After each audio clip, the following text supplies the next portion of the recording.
Love Luna. Hello and welcome to another episode of Self-Love Lessons with Luna. Thank you so much for joining me on this journey. In today's episode, we're going to be looking at how to actually teach body positivity to kids. I know that many of you out there have young children, but also tweens and teenagers. How do we instill in them how to have really strong body positivity, how to have shame resilience around their body, and how to build their self-esteem? If you're ever looking for a speaker, someone to come in and talk to your kids at your local school, your local group, whatever your organisation happens to be, if you're looking for an engaging speaker to come and talk about self-esteem, body image, then I'm your gal. Contact details are below, and for those listening on the podcast, just go to www.moreconfidence.com.au, fill out the contact form, and I will get back to you as soon as we possibly can. And perhaps I could be coming and speaking to you and your group, your school, your organisation live right in front of you. A few episodes ago, we talked about body shame, what it is and how it affects us.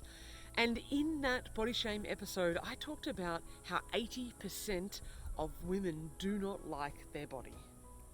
80%. But what was even more staggering when I did the research around this was that it's the same number in 10-year-olds.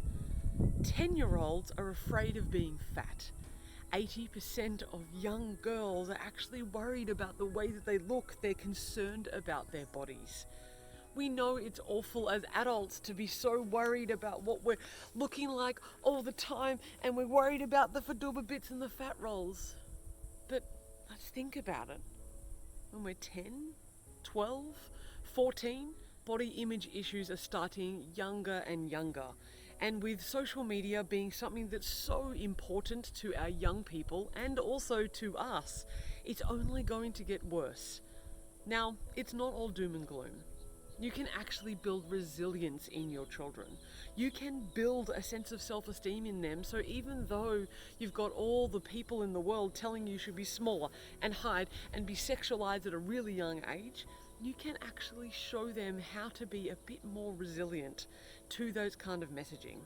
So in this week's episode, I'm going to show you how to have some tangible things that you can do with your children on an ongoing basis from the time they're very young to be able to build their self-esteem, to be able to make sure that when they're seeing all these images telling them that who they are is not okay, that you can show them that they are, absolutely, and build that sense of self-esteem so that when they come up against these horrible things that are in the world, this messaging that is so damaging to our well-being, then they will be able to handle it a hell of a lot better. Let's get stuck into it. Body image issues have been closely correlated to symptoms like anxiety, depression, eating disorders, and absolutely suicide. When we don't like who we are, when we feel so contained within our body and wish that we were someone different, it can lead to a whole range of different feelings.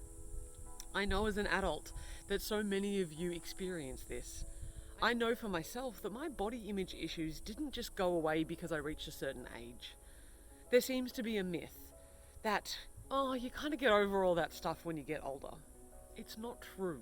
Unless you consciously work on it, sure, maybe by the time you're 50 or 60, you kind of go, well, I'm not going to be young and beautiful anymore, so whatever. But that's not the same thing as feeling resilient, as to liking yourself and liking your body. The earlier that we can teach our young people how to actually lift themselves up, the better. Often parents ask me about how do I make sure that I'm teaching really positive traits about body positivity to my children without teaching them obesity. And it's again another common myth here, that body positivity does not equal obesity promotion. It doesn't equal unhealthy promotion. It doesn't equal anything to do with making sure that being fat is okay or being unhealthy is okay. So do not confuse the two. Body positivity and self-esteem is about going, you're okay as you are. If health is something that needs to be improved, if there's some kind of situation whereby your children maybe are on that edge of obesity, on that edge of being unhealthy, maybe they don't move enough, maybe they're addicted to junk food, If you're in that kind of situation, having kids know how to hate themselves does not help. No one ever hated themselves healthy. When we can start from a point of view of self-love and self-acceptance, then we're bound to make better choices. I see this happen with all of my clients. When we feel more in love with ourselves, when we're more aligned, when we feel positive and healthy, we want to go out there and do more things. We want to fuel our body in a far more nourishing way than what we would when we feel like crap. Often what happens is that when our self-esteem is low, we want to reach for things, and that might be reaching for food. It might be reaching for comfort TV. We're less likely to want to eat really nourishing food, because when we feel like crap, the chocolate bar sure feels good. But it perpetuates a cycle, doesn't it? You have the chocolate bar to make yourself feel better because you're not feeling great about yourself, and not long after that you feel like crap about yourself, A, because of the toxins and the sugars in your bloodstream, but B, because you go, oh, I did it again, I ate the food that I did the thing, ugh. And maybe as adults we understand this, but as kids we don't necessarily understand this vicious cycle that we get stuck into. So body positivity is more about accepting where you are at. Because I don't know about you, but there's been times where I've taken photographs of myself when I've thought, oh my gosh, I'm so gross and overweight right now. And I've looked back on that 5-10 years later and thought to myself, Luna, you were mad. You were so fit and toned and healthy then, yet up here between my ears told me something completely different. So no, body positivity is not about obesity promotion. It's about accepting where you are at. It's very difficult to make changes when you do not know where you are. So if change is something that you want to do or your children may need, then starting from a place of acceptance is really great. If you do not know how to love yourself at how you are right now, then when you get healthier, when you lose weight, you're still not going to know how to love yourself. And all the body image issues remain. Body image is not about what your body looks like. Body shame and body image is more about the way we feel about ourselves. So it's irrelevant. Your child might need to move more and eat better food. You might need to move more and eat better food for the sake of your mental well-being. But do not confuse that with body positivity. Do not confuse that with the body image movement. Before I start giving you some steps on how to help your children through this, it has to be said, this is kind of like the precursor. This is the prerequisite for you moving into all of this kind of work to helping your children. Let it be known, if you still have your own body image issues, you're gonna pass it on. Monkey see, monkey do. Our children do not do what we say, they do what we do. Ever since I was a little girl, my mum told me how beautiful I was. My mum told me that I could be anything. My mum told me a whole bunch of stuff. But when she stood in the mirror, I was like, or she's on a diet, or she's trying to lose weight, or she doesn't feel great about herself, or she's not standing up for herself. What's the result there? Exactly. So this prerequisite is that you have to address your own issues. Go see a coach, go see a mentor. I'm available for one-on-one work. I'm also available with your daughters as well. But if you don't necessarily want to spend time or the money, at least read some books, get some resources, educate yourself. There's heaps of free stuff on YouTube, including my work. So check out a whole range of my other videos. Search body positivity, search self-esteem. If you like therapy, go to therapy. If you want to go to some healer, go to some healer. But in order for you to teach your children how to have positive self-esteem and positive body image, you actually need to learn it for yourself. And it's okay if you learn it together. It's okay if it's a process. I have workshops for mums and daughters. It's something that we do together. So we're learning along the way in the process. You don't have to be perfect in order for you to set a good example. Providing that you're learning, providing that you're going through the process with your daughter, then you can be a positive role model towards her better life. So tip number 1, you need to start the conversation early. As soon as you start seeing any kind of self-consciousness happen, as soon as you start seeing her looking in the mirror and pulling on herself or tugging, or she's flicking through magazines or she's looking at stuff online, Even when she's a little girl, if you see her feeling self-conscious in any kind of way, then you must start having the conversation very, very early. It's never too early to build their self-esteem. The earlier that you start doing this, particularly when you're getting some warning signs, the better off they're going to be in the long run. Some of the early warning signs can include talking about food, like making comments, oh, I probably shouldn't, I have to watch my weight, little things like portion sizing and worried about food, worried about clothing, does it fit right, am I okay? You know, being self-conscious around their weight, being self-conscious about maybe their body changing as they go into prepubescence. Another warning sign is eating habits. Has their eating habits changed? Are they looking at, as I said before, portion controlling? Are they going, I don't really want to eat that because I'm going to get fat? Pay attention to what's going on here. Another warning sign, notice who they're idolizing. Are they really enjoying people on the internet that are perhaps promoting really small sizes? Are they promoting being sexy all the time? Or are they promoting intelligence? Are they promoting strength and courage and sense of character? Have a look at who they're idolizing, and if they are idolizing people who maybe aren't in that kind of realm of a really positive role model, then try to have a conversation with them about that. Another warning sign is simply through the stages of puberty, and it can start really young. By the time I was 9, I was a 14B bra. By the time I was 11, I was bleeding, and by the time I was 13, I pretty much looked like this. My body shape, I have a few more wrinkles now, and I'm a hell of a lot more wiser, but my body looked like a full-grown adult by the time I was 13. And it attracted a whole bunch of attention that I had no idea how to deal with, because effectively I was still a child, a very early adolescent. So as our body changes, even from a really young age, don't just think that because they're 9 or 10 or 11, their body isn't going through changes. It is. Prepubescent is starting to kick in. Puberty happens to all of us at different rates. So for me, I felt completely ostracized and out because nobody else had armpit hair. Nobody else had to think about shaving. Nobody had to think about wearing bras or bleeding at school. No one had to do that when I was a kid. So it really made me feel uncomfortable in my body. I had stretch marks. All of these things that happened when I grew really quickly. It might not be the case for your child, but it could be the opposite. I'm not growing fast enough. All the kids in my school have boobs and I don't. Oh my gosh, I really wish that I get my period soon. We all have issues as we go through this. So start having the conversation as early as you possibly can. Tip number 2 is education. There's so much power in being educated.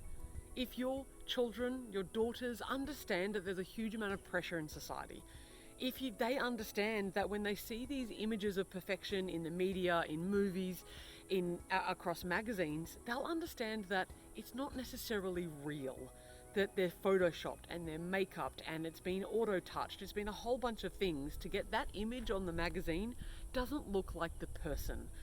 Even think about makeup for a moment. You can do so many things with makeup to make your face look entirely different. So please educate your daughters as much as you possibly can about these issues. Tell them that the average size across the globe for a woman is a size 14, Australian. Yet when you go shopping, most of the sizes go from 12 down. So having that level of education, I never knew that for myself. I never knew that they do something called vanity sizing to make us feel better about ourselves. But what that means is you might go into one shop and be a size 12, go into another shop and you're a 16. And we place so much value on this arbitrary number that actually has nothing to do with any of our waist circumference or anything to do with our value. So educate them on that. Educate them that all bodies are different and they serve different purposes in the world. Somebody who's got a really long, lean frame, naturally, it's probably going to be great to do a sport like ballet. Somebody that's got a bigger, thicker frame might be better at, doing lots of squats and weightlifting if that's something that you're into. But all bodies can do all things. It's just that some bodies are going to be more inclined to different kind of activities. But teach them that all bodies can do all of the things and that all bodies have a place, that all bodies are welcome and okay. Show them people in the media of all different sizes. Just look up women Olympic athletes And you will see the dancers who are long and lean and thin, and then you'll see the weightlifters, and then you'll see the swimmers who have got broad shoulders. You might get the gymnasts who are short and petite. Then you might get the shot putters who have got a bit more weight on them. There's a huge range of different bodies out there. Expose your daughters to all of them and educate them about what's going to happen through this puberty. Yes, stretch marks. I remember I had big purple lines all down my breast, my tummy, my hips, my thighs. I had purple stretch marks everywhere, and I was so ashamed of them because I thought I was the only one. Over the years, they've faded into my tiger lines, as they call them. But educate your girls that as they go through puberty, these things might happen and that they will fade, and maybe you get them bio oil and you help them through the process of this ever-changing body that is magnificent. Let's take away the shame of what happens when you bleed, that you're going to leak, that there are going to be times where you flood and you can't help it.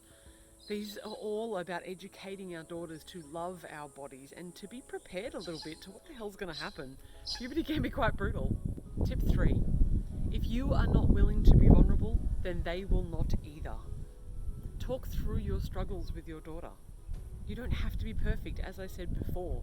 If you feel a little bit uncomfortable and you're being brave about something that you're doing, share it with her. Be vulnerable enough to show your strengths and your weaknesses, your areas of improvement. Then she will feel much better coming to you when she goes, oh, I'm having an issue with my body today because I don't know what to wear. And it's taking me 45 minutes to make an outfit choice because I'm worried about X, Y, and Z.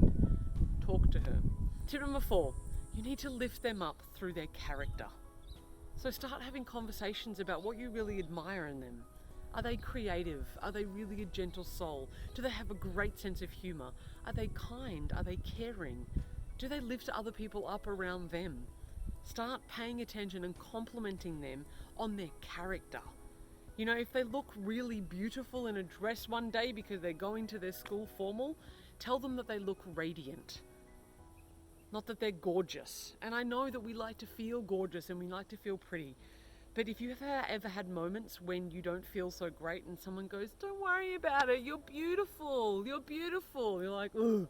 So now I know not only don't feel beautiful, but I need to believe this lie that this person's telling me, or I feel shame for not thinking that I'm beautiful. So try some different tactics. Wow, your skin is glowing today. You know what? I love how much you're shining at the moment. You can still talk physical attributes, but do it in a way that doesn't just denote the way that they look, but the way that they're being and the way that they are showing themselves to the world. And my final tip is encourage really positive role models. Perhaps you like my work and you want to watch videos and you want her to follow me on social media. Then encourage that. There's artists like Lizzo, who is a beautiful woman of color, who's just come out of the US, who's been working very hard, and all her talk is about loving her body. Someone like Billie Eilish, who has gone up against a lot of things as a young woman, but is still willing to be herself. Artists like Tones and I, even people like Brené Brown. Brené Brown is a vulnerability and shame researcher, but she has a really beautiful message about being authentic and being herself. Find people that you can put in her way that inspire and lift her to be the best version of her inside out, not outside. Sometimes in, but mostly just outside. Put strong role models in front of her. And P.S., you become a strong role model. Most of all, teach them that they are perfect the way that they are. That everybody is unique and that's what makes them perfect and wonderful. That each and every part of component, there will always be somebody who may not like them, but as long as they like and belong themselves, then that is the most important thing. Drive that home for yourself and it'll pass on to them.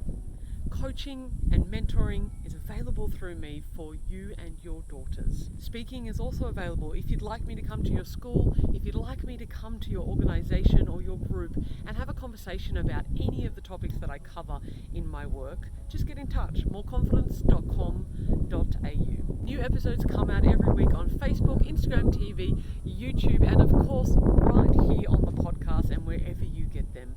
So until next week, I hope you have an absolutely beautiful time connecting with your children and connecting with your daughters to help them see the love that's inside of them. Happy self-loving.